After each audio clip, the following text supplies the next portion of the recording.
शिक्षा वह शेरनी का दूध है जिसे पीकर लोग दहाड़ना सीखते हैं। जिसे जिंदगी में जो भी कुछ हासिल करना है, चाहे जीवन की कितनी भी बड़ी चीज है, कितना भी बड़ा लक्ष्य क्यों ना हो, लोग शिक्षा पाकर उस चीज को हासिल कर लेते हैं।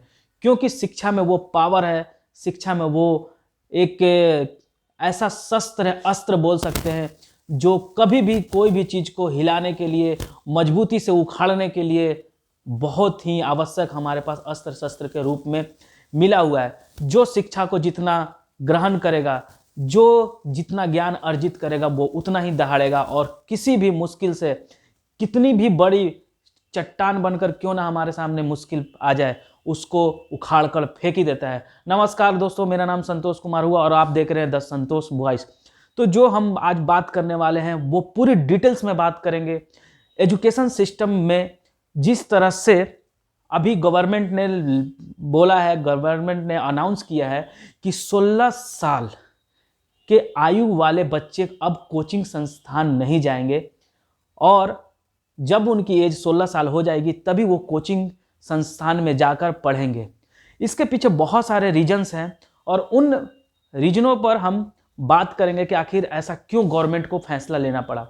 क्या ऐसे कारण हुए कि आज ऐसी समस्या देश के सामने आ गई जिसको गवर्नमेंट ने बहुत ही सोच समझकर निर्णय लिया। क्या ये निर्णय सही है, क्या ये निर्णय गलत है, और अगर गलत है तो फिर क्यों, और अगर सही है तो क्यों।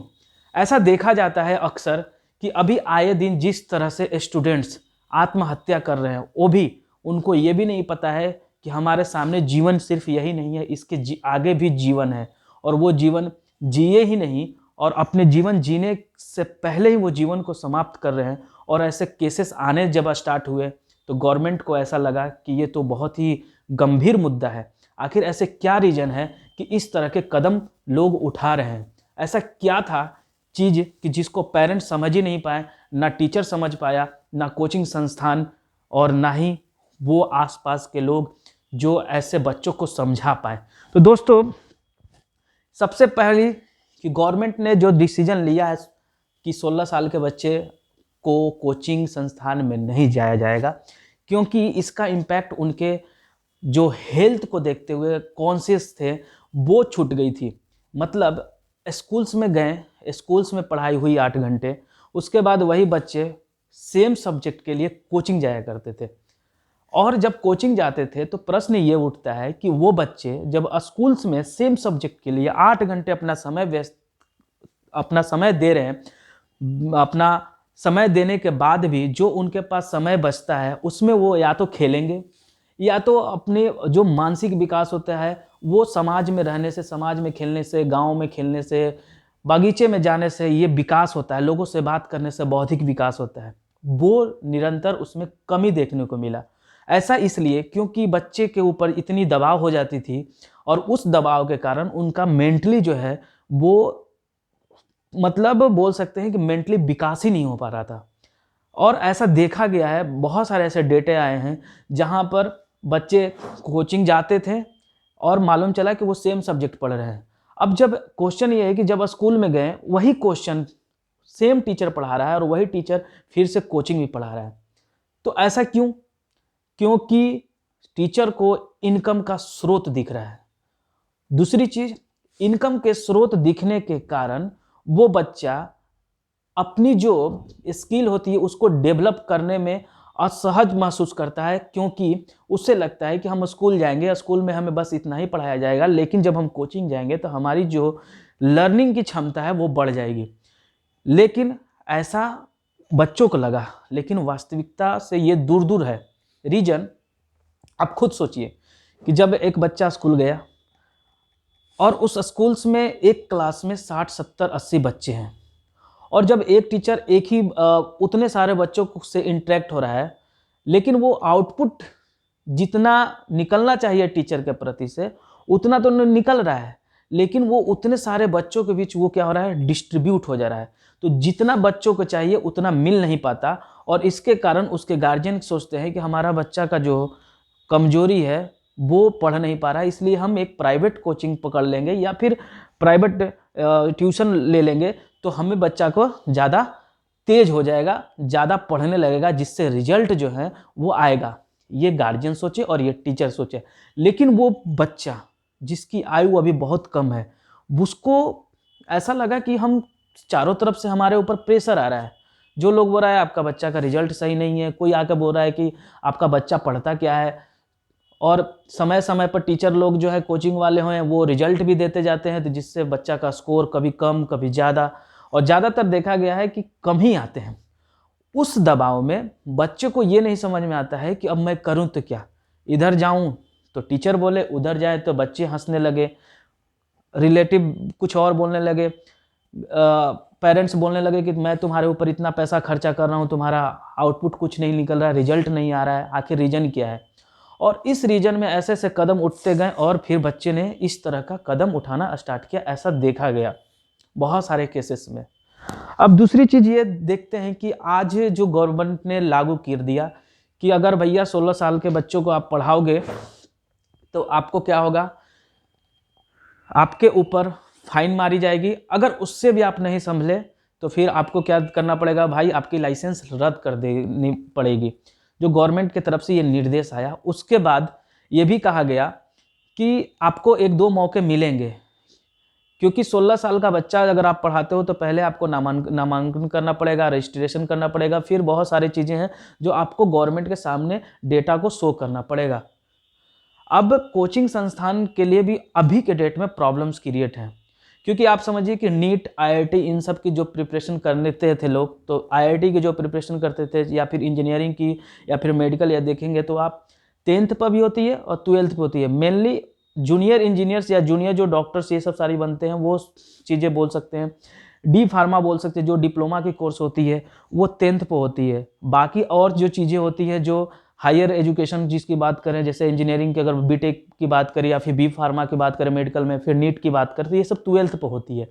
तो तब तक बच्चों का एज 16 साल हो जाता है। लेकिन अभी जिस तरह से सोशल मीडिया और जिस तरह से हमारे पास डिजिटल चीज़ें हुई हैं, उसमें ऑनलाइन भी चीज़ों का इन्वॉल्वमेंट बहुत ज़्यादा हो गया है। और अब हर लोग चाहते हैं कि हमारा बच्चा पढ़े, हमारा बच्चा आगे बढ़े, और ऑब्वियसली ये चीज़ें तो होनी ही चाहिए। लेकिन प्रॉब्लम ये है कि हम बच्चा का ये नहीं देख पाते हैं कद की, और हम स्किल नहीं देख पाते हैं कि हमें बच्चों को कब किस चीज़ की प्रिपरेशन करानी है। भीड़ पड़ी हुई है, हर को चाहिए ये बनना है, ये बनना है। उस चक्कर में क्या होता है कि बच्चों पर प्रेशर बहुत ज़्यादा देने लगते हैं। अभी 5वीं 6ठी में है और वहीं से सपना दिखाया जाता है कि आप तो ये बनोगे। अभी भी आज के डेट में हम लोग जहाँ जिस गांव से बिलोंग करते हैं, या फिर आप देखिए बिहार की देखिए, यूपी के देखिए, आप हिंदी भाषा जो भी राज्य हैं, क्षेत्र हैं, वहाँ पर देखेंगे कि बच्चे से पूछा जाता है कि आप क्या बनोगे। उस बच्चे को कुछ भी नहीं पता है, लेकिन समाज में जो चीज़ें देख रहा है उसके आसपास ये कान में घुसते जाते हैं, और फिर ऐसा लगता है उससे पूछे क्या बनोगे, तो वो उसी वक्त बोलेगा कि मेरा सपना ये है। लेकिन उसको पता ही नहीं है कि उसके आगे भी और भी कुछ बताया जाए, ये नहीं मिलता है। दूसरी चीज़, जिस तरह से मोबाइल्स आए हैं उसका इम्पैक्ट ये देखने को मिला है कि मोबाइल के कारण बच्चे का जो बौद्धिक विकास है, फिजिकल एक्टिविटी है, मेंटल, ये सब सारी चीज़ें खो गया है, मतलब ख़त्म हो गया है, 0 लेवल पर आ गया है। और स्कूल्स में भी अब वैसे ग्राउंड नहीं है जहाँ पर बच्चों को मिल सके। अब आप देखिए 90% कौन बच्चे हैं, गरीबों का बच्चा है, मिडिल क्लास के, लोअर मिडिल क्लास के बोल सकते हैं। 10% ऐसे लोग हैं जो अपर हायर क्लास है और उनके पास अच्छे खासे पैसे हैं और बहुत बढ़िया बढ़िया स्कूल्स में नाम लिखा है। डीपीएस में देख लीजिए, फिर आईपीएससी कोचिंग होते वो स्कूल होते हैं, वहाँ पर देख लीजिए, या फिर आप सेंट्रल पब्लिक स्कूल्स में देख लीजिए, या फिर क्रिश्चियन मिशनरीज स्कूल्स में देख लीजिए। इन स्कूल्स में पढ़ने वाले बच्चे का एक स्किल लेवल और एक गवर्नमेंट स्कूल, या फिर जहाँ पर फी लगता है 200, 250, 150 रुपया एक महीने का लगता है, उन बच्चों का अगर आप डिफ्रेंशिएट करेंगे तो बहुत सारे अंतर हैं।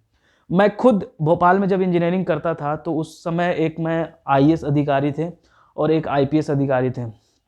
इन दोनों के घर में पढ़ाया करता था, मुझे किसी के थ्रू मिला था, तो मैं 2.5-3 महीने पढ़ाया था। और वो बच्चे, एक 7th क्लास में था और एक 6th क्लास में था। जब मैं पढ़ाने जाता था तो मुझे एक अच्छी सबसे चीज़ ये लगी कि उन बच्चों के पास बहुत सारे स्किल्स थे, डांसिंग का, म्यूजिक का, और एक से एक उनके खेल हुआ करते थे, तो उसमें भी उनको कई अवार्ड्स मतलब मिले थे, मेडल्स ये सब मिले थे। लेकिन दूसरी तरफ मैं और भी बच्चों को पढ़ाया जाता था जो उतने लेवल के स्कूल्स में नहीं पढ़ते थे, और उनमें ये चीज़ें कमियां दिखती थी। खैर, उन जो मैं बच्चे की बात कर रहा हूँ जो आईएएस और आईपीएस के अधिकारी के बच्चे थे, उनके सामने एक समस्या ये थी कि उनकी मैथ कमज़ोर थी। इंग्लिश अच्छी थी, काफ़ी अच्छी थी, लेकिन मैथ उनके कमज़ोर थे। और दोनों बच्चों को मैंने यही देखा, एक डीपीएस का था और एक सेंट्रल स्कूल का, बहुत अच्छे स्कूल था भोपाल में। आज भी उसकी जितनी फ़ी है शायद बहुत सारे इंजीनियरिंग कॉलेज के 1 साल की फ़ी नहीं है। तो आप समझ सकते हैं कि कितने डिफ्रेंशिएट है। मतलब 90% जो बच्चे हैं हमारे गांव के, उन बच्चे कहीं ना कहीं स्कूल्स में, गवर्नमेंट स्कूल में जाएंगे तो उनको अच्छे टीचर्स नहीं है, तो इसलिए उनको अच्छी पढ़ाई नहीं मिलेगी। तो उनके गार्जियन क्या करते हैं कि 150 रुपया 200 रुपया गाँव में मिलते हैं, कोचिंग पकड़ा दिए, कोचिंग पढ़ने लगे। अब समस्या ये आया, कोचिंग वालों की मैं बात कर रहा हूँ। कुछ चीज़ें देखिए, हर चीज़ का 2 पहलू होते हैं। तो हम एक पहलू पर बात करते हैं कि जैसे गांव में 50 बच्चों को, 60 बच्चों को, 100 बच्चों को कोई टीचर्स पढ़ाता है जो सरकारी स्कूल में नहीं पढ़ाने वाले टीचर है, नॉर्मल टीचर है। अब वो आप मना कर दिए, गवर्नमेंट ने बोला कि 16 साल के बच्चों को नहीं पढ़ाओगे, लेकिन वो कोचिंग चला के पढ़ाते हैं। अब गवर्नमेंट ने बोला कि भाई पकड़े जाओगे तो फिर रेले जाओगे। अब उनका जीविकापार्जन पर भी इम्पैक्ट पड़ा। अगर कोई केस कर देता है, कोई चीज़ पड़ जाता है, तो गवर्नमेंट तो बोलेगा कि भाई आपको पहले ही मना किया था। लेकिन अब उनके सामने भी एक समस्या आ गई है। दूसरी, अगर हम बड़े एलन कोचिंग का नाम लें, या फिर हम देख ले कोटा में एक से एक बड़े बड़े कोचिंग है। अगर हम विजन क्लासेस की बात करें, गुरुकुल ट्यूटोरियल की बात करें, या फिर यहाँ पर अभी भी देखेंगे सुपर 30 की बात करें, ऐसे बहुत सारे कोचिंग संस्थान है जो छोटे बच्चों को लेती है और वहाँ से स्पून से फीडिंग कर करके बच्चों को अच्छे लेवल पर पहुँचाने की कोशिश करती है। मतलब सोचती है कि एक बेहतर कोचिंग लाइफ दिया जाए, ताकि वो बच्चे अभी से ही प्रिपरेशन करें और उस समय जब आएगा, जब 11th-12th में जाएंगे, तो उस वक्त उनकी बेहतर एजुकेशन मिले। लेकिन इस बेहतर के चक्कर में हम बहुत सारे बेहतर चीज़ें खो देते हैं। जैसे हेल्थ हो गया, मेंटल फिटनेस की बात होगी, बहुत सारी चीज़ें जो हैं जो उसी एज में ही मिलता है। भैया आप बताओ, 14 साल, 15 साल, 12 साल के बच्चे हैं, वो उस लाइफ को नहीं जिएंगे, आप उनको लाइफ 30 साल 35 साल वाला एज वाला जियाने की कोशिश करोगे तो क्या होगा? बच्चा को बच्चा ही रहने दो ना भाई। अब 5 साल का बच्चा है, उसको सोचोगे कि 10 साल वाला हम अभी सपना दिखा दें। अब अभी मान लो 8वीं क्लास में पढ़ रहा है, उसको अभी से ही हम करने लगे कि भाई तुम ये बनोगे, ये बनोगे, तो उसका क्या होगा रुझान? बात समझिएगा। उसको मतलब आप समझिए कि अभी डिजिटल में आने के बाद, मीडिया आने के बाद, मोबाइल्स आने के बाद बच्चों पर क्या इम्पैक्ट पड़ रहा है, बहुत बड़ा इम्पैक्ट पड़ रहा है। उनके हाथ में मोबाइल आने के बाद उनकी एक्टिविटी जीरो हो गई है दोस्तों। और ये पेरेंट्स को भी समझना पड़ेगा। आज ही मैंने किसी से बात किया तो उन्होंने बोला, एक रिलेटिव के घर मैंने बात किया तो बोलते हैं कि मेरा अभी बच्चा तो मोबाइल ही चला रहा था, मैं उसको मोबाइल माना कर रहा हूँ तो दे ही नहीं रहा है। अब मैं मारूंगा पीटूंगा तो भी वो सुनता नहीं है। मोबाइल की इतनी लत हो गई है, खेलने नहीं जाता है, ये हकीकत है। तो गवर्नमेंट को ये डिसीजन लेना पड़ा कि भाई इस तरह से काम नहीं चलेगा, कुछ तो सोचना ही पड़ेगा। दूसरी चीज़, हमने फैमिली बैकग्राउंड के बारे में बात किया कि अमीर लोगों की बात किया कि उनके बच्चे कैसे पढ़ेंगे, किस तरह से होगा। पुअर फैमिली जो है उनकी क्या कंडीशंस होगी। बड़े बड़े कोचिंग पे इम्पैक्ट पड़ेगा क्योंकि उन्होंने बच्चे 2-2 लाख बच्चों का एडमिशन ले चुके हैं। अब ऐसे गवर्नमेंट लॉन्च करती है प्रोग्राम कि भैया आप ये नहीं करोगे तो उनको पैसा रिटर्न करना पड़ेगा, या किस तरह का डिसीजन लेंगे। ये तो बहुत बड़ा क्वेश्चन मार्क हो गया है कोचिंग संस्थानों पर।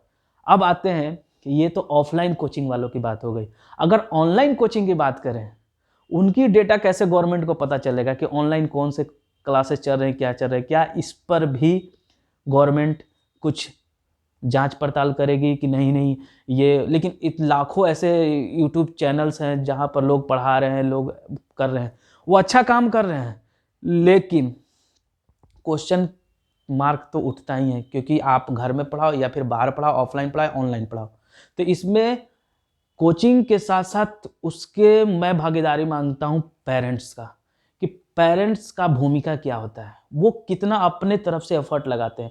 बच्चों को छोड़ देंगे ऐसे ही, अपना कुछ गाइडलाइंस नहीं देंगे, तो हर चीज़ तो गार्जियन नहीं ना कर पाएगा।